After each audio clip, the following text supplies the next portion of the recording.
ಎಲ್ಲರಿಗೂ ನಮಸ್ಕಾರ. ಎಲ್ಲರಿಗೂ 80ನೆಯ ಸ್ವಾತಂತ್ರ್ಯ ದಿನಾಚರಣೆಯ ಹಾರ್ದಿಕ ಶುಭಾಶಯಗಳು. ಇವತ್ತಿನ ದಿವಸ ನಾನು ಇಲ್ಲಿ ನಿಲ್ಲಕ್ಕೆ ತುಂಬಾ ಖುಷಿ ಆಗ್ತಿದೆ.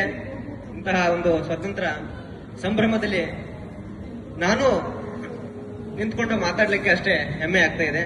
ಯಾಕಂದ್ರೆ last year suppose we have not gotten eligibility, we were stayed in home and we were preparing for APJT. So after that, ಇಂತಹ ಒಂದು ಸಂಭ್ರಮ ನನಗೆ ತುಂಬಾ ಆನಂದದಾಯಕವಾಗ್ತಾ ಇದೆ. ಜೊತೆಗೆ ಎಲ್ಲರ ಇನ್ವಾಲ್ವ್ಮೆಂಟ್, ವಿದ್ಯಾರ್ಥಿಗಳು, ನಮ್ಮ ಗುರುವೃಂದದವರು, ಅವರ ಇನ್ವಾಲ್ವ್ಮೆಂಟ್ ಅಂತ ಕಂಡು ನನಗೆ ಇನ್ನೂ ಆತ್ಮಸ್ಥೈರ್ಯ ಹೆಚ್ಚಿಗಾಗಿದೆ.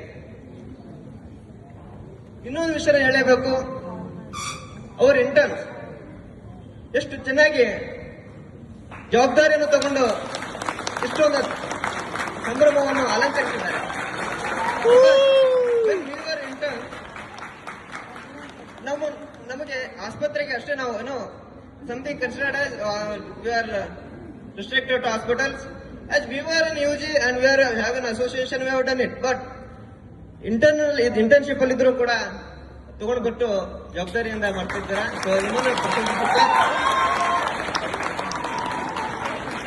ಈಗ ನಾನು SKMCಯ ಒಂದು ಭಾಗ, ಶ್ರೀ ಪರಮಪೂಜ್ಯ ಪದ್ಮಭೂಷಣ ಶ್ರೀ ಶ್ರೀ ಶ್ರೀ ಬಾಲಗಂಗಾಧರನಾಥ ಸ್ವಾಮೀಜಿ ಹಾಗೂ ನಿರ್ಮಲಾನಂದ ಸ್ವಾಮೀಜಿ ಅವರನ್ನು, ಸೋಮನಾಥ ಸ್ವಾಮೀಜಿ ಅವರನ್ನು ಪಾದಚರಣ ಕಮಲಗಳನ್ನು ನನ್ನ ಹೃದಯ ಅಂತರಾಳದಲ್ಲಿ ನೆಮಿಸುತ್ತಾ, ಇಲ್ಲಿ ಉಪಸ್ಥಿತರಿರುವ ಮಾನ್ಯ ಪ್ರಾಂಶುಪಾಲರು, ಗಣ್ಯ ವ್ಯಕ್ತಿಗಳು, ಗುರುವೃಂದದವರು, ಎಲ್ಲ ಸಿಬ್ಬಂದಿ ವರ್ಗದವರು, my dear seniors, my dear juniors and also my dear batchmates, ನಿಮಗೆಲ್ಲರಿಗೂ ವಂದಿಸುತ್ತಾ ನನ್ನ ಮಾತನ್ನ ಪ್ರಾರಂಭ ಮಾಡ್ತೇನೆ. ಭಾರತ, ವಿಷ್ಣು ಪುರಾಣದಲ್ಲಿ ಭಾರತ ಅಂತಂದ್ರೆ ಏನ್ ಹೇಳಿದ್ದಾರೆ ಗೊತ್ತಾ? ಉತ್ತರಂ ಯತ್ ಸಮುದ್ರಸ್ಯ ಹಿಮಾದ್ರಶ್ಚೈವ ದಕ್ಷಿಣಂ ವರ್ಷಂ ತತ್ ಭಾರತ ನಾಮ ಭಾರತಿ ಯತ್ರ ಸಂತತಿ. The land which is north to the oceans and south to the Himalaya is Bharat. The people who live in Bharat are called Bharati ಅಂತ ಹೇಳಿದ್ದಾರೆ. If you see the location of Bharat in a globe, it is exactly situated at middle of the globe, that is called Hridaya Sthana. If we consider that Hridaya, we people, Ayurveda people, Hridaya can be split into Ra plus Da plus Ya, which means Ra, Harati, Andakaravannu kuggisuvudu, Harati, which removes the bad things. The Dati, which gives as much as good as possible. Ya means Yati, which means to evolve. ಅದನ್ನ ಒಂಚೂರು ನಾವು ನಮ್ಮ ಭಾರತಕ್ಕೆ logical link ಮಾಡಿ ನೋಡೋದಾದ್ರೆ, ಅಂಧಕಾರ ಕತ್ತಲ ವಿಶ್ವವ್ಯಾಪಿ ಆಗಿರ್ತಕ್ಕಂಥ ಅಂಧಕಾರವನ್ನು ತೆಗೆದುಹಾಕಿ ಭಾರತದಲ್ಲಿ ಅಡಗಿರುವ ಸೂಕ್ತ ಆಧ್ಯಾತ್ಮಿಕ ಶಕ್ತಿಯನ್ನು, ಈ ವಿಶ್ವವಿಖ್ಯಾತವನ್ನು ಪಸರಿಸುವ ಶಕ್ತಿ ಇರ್ತಕ್ಕಂಥದ್ದು ಈ ನಮ್ಮ ಭಾರತ ದೇಶಕ್ಕೆ ಮಾತ್ರ. ಇನ್ನೊಂದು ರೀತಿ ಕನ್ನಡದಲ್ಲಿ ಭಾ ಅಂದ್ರೆ ಭಾವ, ರ ಅಂದ್ರೆ ರಾಗ, ತ ಅಂದ್ರೆ ತಾಳ. ಈ ಭಾವ, ರಾಗ, ತಾಳದಿಂದ ಕೂಡಿದ ಮಧುರ ಸಂಗೀತದ ನೆತ್ತರು ನಮ್ಮ ಭಾರತ ದೇಶ ಕಂಡ್ರಿ.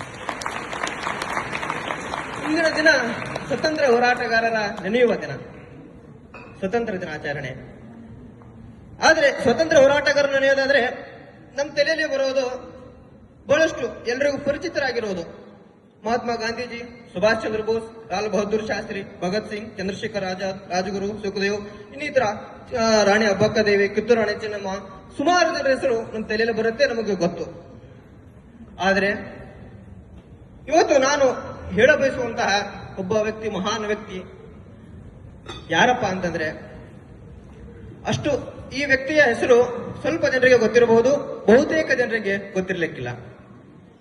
ಇವರು ಕೇವಲ ಒಬ್ಬ ಸ್ವತಂತ್ರ ಹೋರಾಟಗಾರ ಆಗಿರಲಿಲ್ಲ, ಇವರು ಒಂದು ಕ್ರಾಂತಿಯ ಧ್ವನಿ, ಒಂದು ನವಯುಗದ ಚಿಂತನೆ.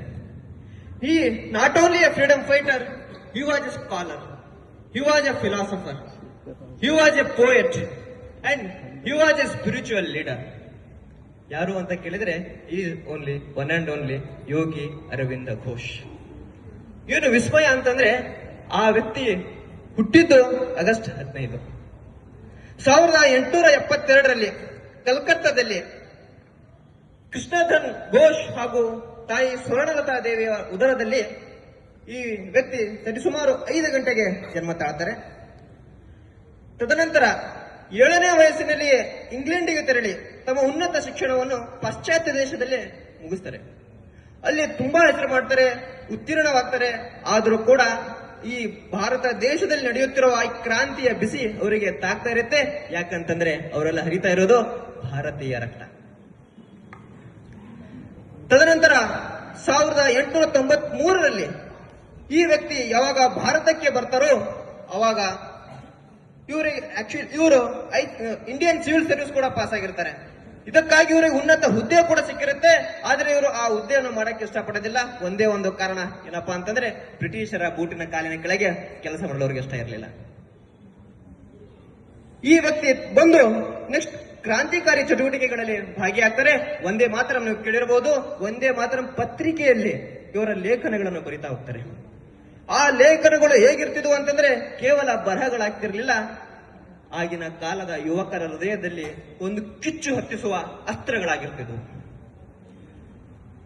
ಯಾವಾಗ 1905ರಲ್ಲಿ ಬಂಗಾಳ ವಿಭಜನೆ ಆಗುತ್ತೋ ತುಂಬಾ ನೋವಾಗುತ್ತೆ. ಆಗಿನ ಬ್ರಿಟಿಷ್ ಮ್ಯಾಜಿಸ್ಟ್ರೇಟ್ ಡಾಗ್ಲಸ್ ಕಿಂಗ್ಸ್ಫೋರ್ಡ್ ಅವರ ವಿರುದ್ಧ ಅವರನ್ನು ಹತ್ಯೆ ಮಾಡಬೇಕಂತಂದ ಒಂದು ಬಾಂಬ್ ಎಸೆಯಲು ಯೋಚನೆ ಮಾಡ್ತಾರೆ ಇವರು ಹಾಗೂ ಇವರ ಸಂಗಡಿಗರು. ಅದೇ ಅಲಿಪೋರ್ ಬಾಂಬ್ ಕೇಸ್. ಆದರೆ ಅನಾದೃಷ್ಟವಶಾತ್ ಅದರಲ್ಲಿ ವಿಫಲರಾಗ್ತಾರೆ. ಕೊನೆಗೆ ಬ್ರಿಟಿಷರ ಕೈಯಲ್ಲಿ ಸಿಕ್ಕಾಕೊಳ್ತಾರೆ, ಬಂಧನರಾಗ್ತಾರೆ. ಆಗ ಅರವಿಂದ ಘೋಷ್ ನಮ್ಮ ಹೀರೋ ಸತ್ತೋದ್ರ ಇಲ್ಲ. ಅಲ್ಲಿ ಶುರುವಾಗತ್ತೆ ಕಹಾನಿ ಮೇಲೆ ಟ್ವಿಸ್ಟ್. ಯಾವಾಗ ಬ್ರಿಟಿಷರು ಇವರನ್ನು ಬಂಧನಕ್ಕೆ ಒಳಗಾಗ್ತಾರೆ, ಬಂಧನ ಮಾಡ್ತಾರೆ, ಇವರ ಶರೀರವನ್ನು ಬಂಧನ ಮಾಡ್ತಾರೆ. ಅದರಲ್ಲಿ ಇವರಲ್ಲಿ ಇರ್ತಕ್ಕಂಥ ಆ ಚಿಂತನೆಗಳನ್ನು ಬಂಧನ ಮಾಡಕ್ ಆಗ್ತಿರ್ಲಿಲ್ಲ, ಅವರಿಗೆ ಆಗ್ಲಿಲ್ಲ. ಆ ಕತ್ತಲು ಕೋಣೆಯ ಕಂಬಿಯ ಹಿಂದೆ ಇವರಲ್ಲಿ ಒಂದು ಅದ್ಭುತವಾದಂತಹ ಒಂದು ಅಧ್ಯಾತ್ಮ ಶಕ್ತಿ ಸ್ಫುರಿಸುತ್ತದೆ. ಆ ಸಮಯದಲ್ಲಿ ಬಂಧುಗಳೇ, ಭಾರತೀಯ ದರ್ಶನಗಳು, ವೇದಗಳು, ಉಪನಿಷತ್ತುಗಳು, ಶಾಸ್ತ್ರಗಳು ಹಾಗೂ ಯೋಗ, ಭಗವದ್ಗೀತೆಯನ್ನು ಓದಲು ಪ್ರಾರಂಭ ಮಾಡ್ತಾರೆ. ತನ್ನನ್ನು ತಾನು ಯೋಗಿಯಾಗಲು ಮುಂದಾಗ್ತಾರೆ.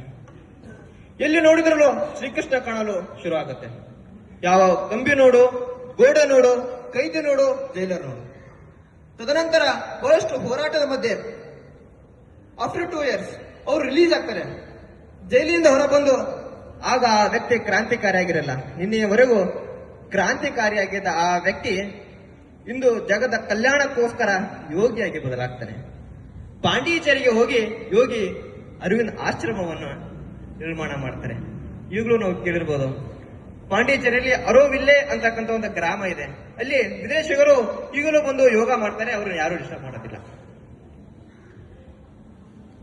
ಇವರು ಸ್ವದೇಶಿಯನ್ನು ಬಳಸಿ ವಿದೇಶಿಯ ವಸ್ತುಗಳನ್ನು ಬಹಿಷ್ಕರಿಸಿ ಎಂದು ಹೋರಾಟ ಮಾಡಿರ್ತಕ್ಕಂಥ ಕ್ರಾಂತಿಕಾರಿ ಇಂದು ಯೋಗಿಯಾಗಿ ಬದಲಾದರು. ಅರವಿಂದ ಘೋಷ್ ಯೋಗಿ ಅರವಿಂದ ಘೋಷ್ ಆದರು. ಬಂಧುಗಳೇ, ಒಬ್ಬ ವ್ಯಕ್ತಿ ದೇಶವನ್ನು ಪ್ರೀತಿಸಿದರೆ ಆತ ದೇಶಭಕ್ತನಾಗ್ತಾನೆ. ಆ ದೇಶ